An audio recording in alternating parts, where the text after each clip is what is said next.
Welcome everyone to the Coaster Spot. This is Alex, and we're going to do a park update. First of all, they finally got that sign working on the entrance sign thing that they redid last year. So we're going inside. It's Powerhours, the second night I think they're doing it, and we'll talk more about that once we get to the gate. Look at that full foliage coming in or the trees dying, whichever way you want to look at it. It's beautiful. Let's go. They now have something called Speedy Parking, which we'll talk about as well in a moment, because I need to look up what it is. So CD Pass is going to be pre-purchase parking where you put your license plate into the app and you'll be able to drive right through. All right, Future Alex is looked into that Speedy Parking a little bit more. It is $50. It is $65 for preferred parking. Regular parking is $40. So ouch, that's really expensive. It could save you some time on really busy days, but I'm not sure it's completely worth it. And here is a mock-up of what the glamping resort, the Savannah Sunset Resort and Spa.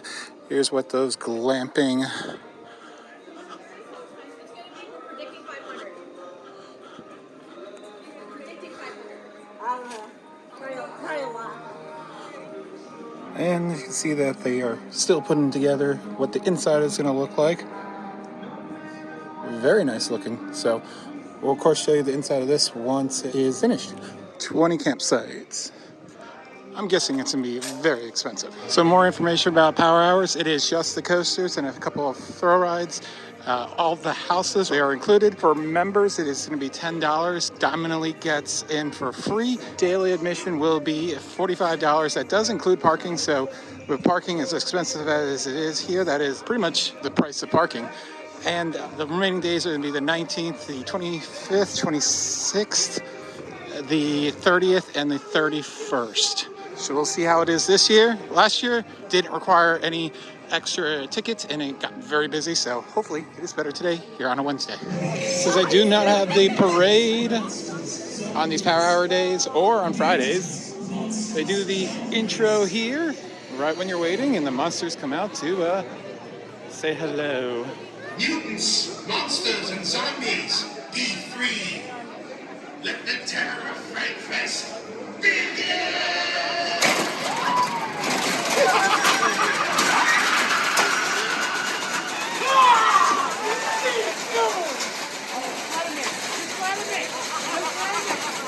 So the statues of like colonial looking guys that was added in 1976 is currently not here. I'm wondering if it's being taken out to be renovated for next year or whatever, but they have this cool new giant skeleton guy. I like this. Kind of a different look to it that you normally see. Cool. Obviously love the blood fountain, as always. Also, the sky buckets are open for Power Hours, which is nice to get across the park. All right, let's take a look if we can see anything for the Flash Vertical Velocity. Of course, the new coaster for next year. Nothing. And what really is confusing to me, other than on the website, they're not promoting this at all. No signs at the entrance. Like every edition I've ever known, once it's announced, you have signs in the front and the entrance plaza. Nothing over here, nothing. That is weird. That makes me think that it's going to be a very late opening. So we will see. As you can see, really, absolutely nothing has happened. I'm hearing as soon as Frightfest starts, it might start up, but that's just rumor and hearsay. And of course, during the Power Hours, there are no shows. They've got these little directional signs for Frightfest, which is actually a really good idea because, like, it's a temporary event. I got this Dead Man's Party shirt. That's actually something I might buy, especially since it has Great Adventure on it. They've also added the RIP bar over here in the corner into the observatory, which was the gaming zone that I never saw because I wasn't here. But yeah, and there are also these private RIP tours, kind of what Universal is doing. Guided tours, front of the line access, reserved seating, and 2 lounges. So there it is. Not to be unexpected, but Wonder Woman is one of those flat rides that is on the docket for the Power Hours. I'll tell you what, if you can go next Wednesday, I definitely suggest it. It is definitely not very crowded. I mean, yeah, this isn't, the park just opened. This isn't a very popular coaster anymore like it used to be, but still haven't seen a single person. Oh my goodness. Always love seeing both fountains going. The only remains of Venture Rivers here on the right, and Skull Mountain. Great to see. So oddly enough, I think I am rope dropping the sky buckets. That is got to be the first time I've ever done that. Very weird. Or the Skyway as it's officially known. It's gonna look so weird without that parachute tower next year. Although, if I can be honest, ever since they repainted it the yellow, orange, and red, I've thought it's been an eyesore. I really like the white, and then the white with the red stripes they later put on it. Much, much more. So, but change is inevitable. And as our good friends over at In the Loop just said on a podcast, you got to change out rides eventually, because if not, the park becomes a museum, not an up-to-date place that people want to continuously come back to. Good things never last forever, except let's hope this sky ride lasts much longer. It'd be so awesome if they replaced it with a modern gondola, if they ever had to take this out. But that's another thing I don't think they would ever do. And I'm surprised, though, that some other amusement parks haven't looked into that, other than the fact that the cost. But look at that lake, so beautiful with the foliage coming in, and that mirror finish. You might notice that the Northern Star Arena is gone. Well, the bandstand is, the concert stage, and all that is gone. There are lots of rumors about that. As you can see, they are putting back together the log flume finally. That section is finally been slotted back into place. So we'll keep an eye on that as well. I believe they've cleared some brush from the side of the arena, which of course is just a man-made mound with the concrete seating placed on top of it. So this is a rumor for next year, or next year being 2025, for the next edition.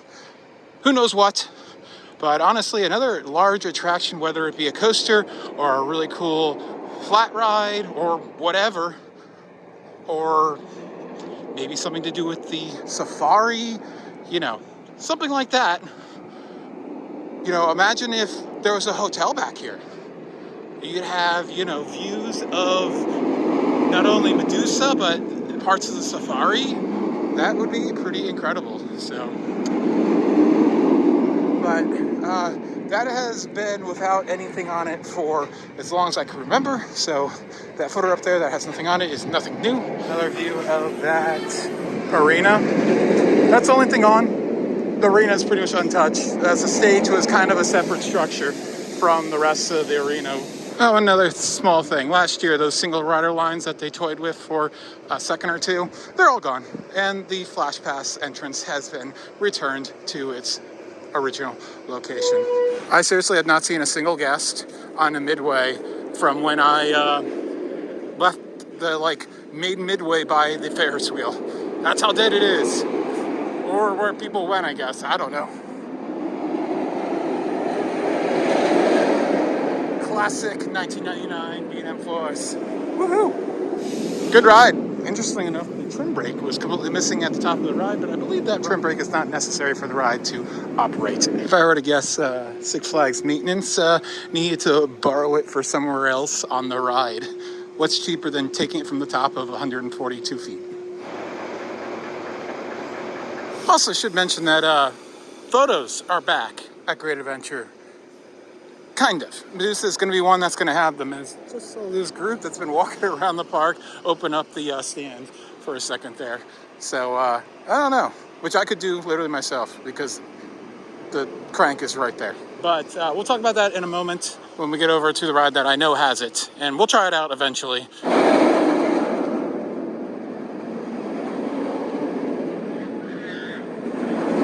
And just a reminder, if you want to do anything on this side of the park, El Toro, Kingda, Zumanjaro, Medusa, and Runaway Mine Train, all that stuff is going to close before Holiday in the Park. Some might close a little bit earlier. Usually Medusa and Mine Train close a little bit earlier. But right now the calendar says the park is open daily in some form, whether it be power hours or just during the day, up until November 12th, which is very weird. We talked about in our last update that the GM apparently is trying to see how this place would work as a destination location and be open every day.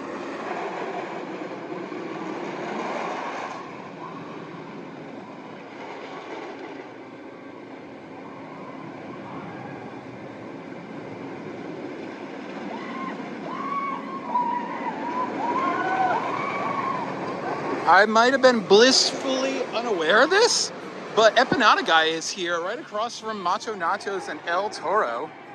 Look at that. Look at that El Toro. We're going to spend a lot of time on El Toro the next few days and weeks, and then try to get to 666 on Jersey Devil later this year. I got like 150 rides to do. Very possible. But Empanada Guy is here, and you can get empanada with chips, and it's on the meal plan. So I'm going to have to try that out when it's open. Hopefully the last Frightfest Saturday, it should be open since it's going to be such a busy day that day. If the weather is nice, of course. All right, we're going to head over and check out the parachutes, and then talk about the Onride video photo thing. Finally tried the Korean corn dog. I forgot to take a picture of it before I ate it. I tried it back in June at Great America, and it was so good. And then just haven't had the chance to try it here yet, and it's good. I highly suggest it. It's on the meal plan. You can get it sugary with half hot dog, half cheese, all hot dog, or you can do all those options with Flaming Hot Cheetos. Obviously, I did not do the Cheeto method. I got these kettle corns and the covered bananas going. But what we do have is a lot of dismantling of the parachutes. As you can see, most of the parachute frames and the baskets have all been taken off. The tow cables are all gone. So they're definitely prepping this thing for a demolition. It's gonna be sad to see it gone. It's like the last remaining thing that I remember the first time I came into this park back in 1993. It was the last remaining structure that you first see when you pull into that parking lot. So it's gonna be sad to see this gone. But as I said before, don't need to be a museum. But it sucks because this is the last remaining one. I believe the one in Japan is not operating as well. So that's unfortunate. It's a cool ride. They have modern ones, but none of them are that tall. Like, they have ones that are like 50 or so feet tall, but it just doesn't, it's not very thrilling. The views usually aren't that good. But anyways, there it is.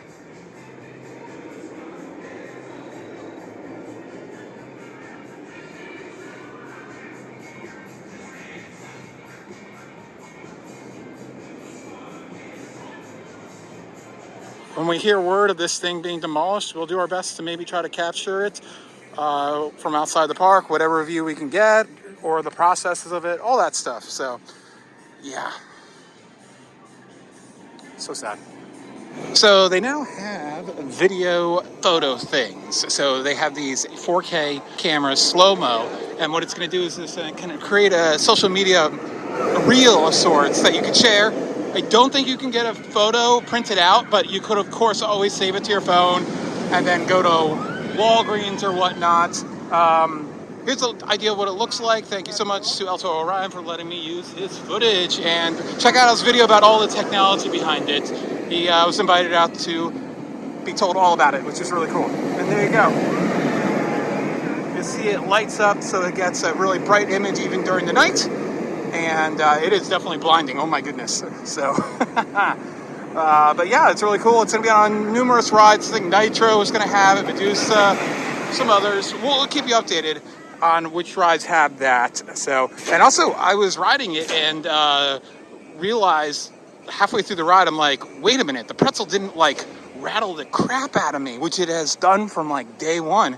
And it looks like they've done a little bit of concrete work to both of these footers. Coincidence? I don't know, but all I know is it didn't rattle my brain at the bottom of the pretzel, which I literally remember doing it the first time I rode it 20 years ago. Also, Superman is 20 years old. Jeez, I feel old. And I know the light is dying off, but there's a closer look at that footer. You can see how it's just fresh white concrete instead of the very, weathered gray stuff. So definitely did some work to it. So there it is.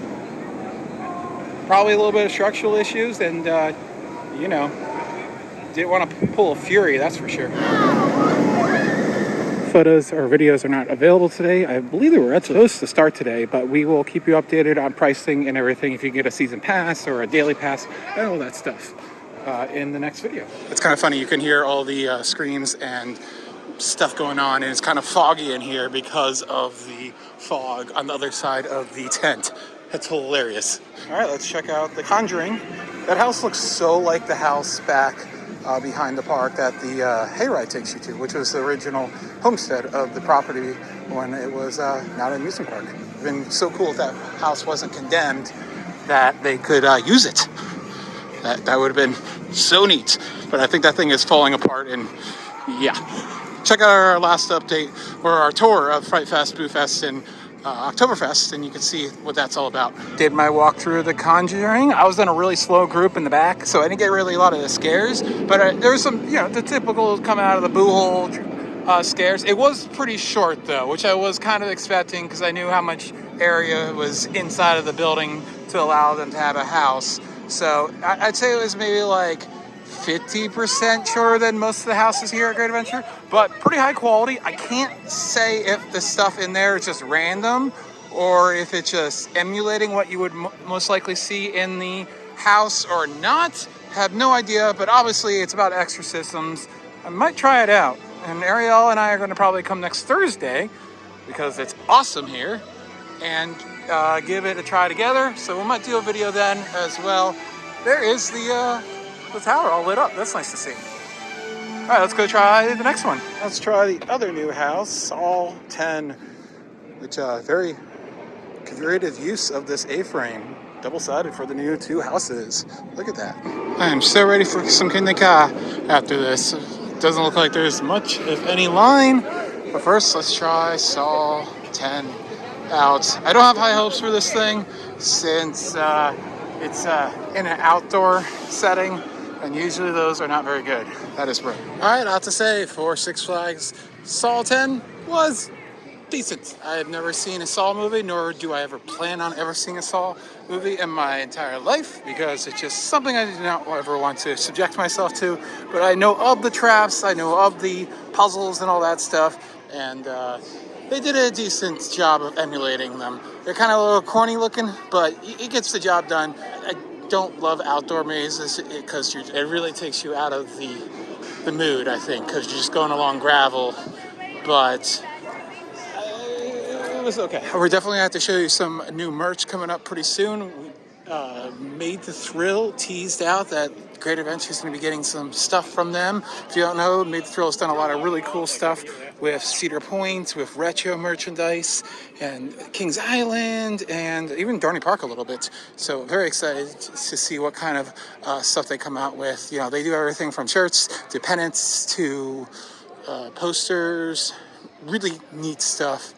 And I really like that I Conquered the Devil one, the Pine Barrens one. I might need to get that. As expected, lines are non-existent on the coasters. It's running two trains on El Toro too, although I think it's down currently. It is. Or it just doesn't have much of a line. It's that dead. So we're going to take a few rides.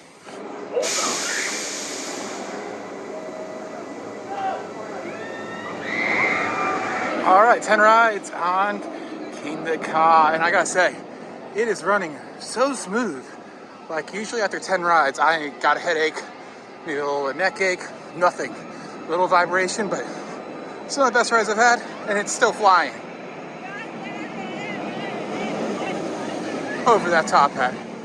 Already took 14 rides, and it's running really well. It's a little rough in some of the valleys, but it gives it personality, in my opinion. We'll probably be back sometime next week, or Halloween, or something like that, to try out more Powerhours.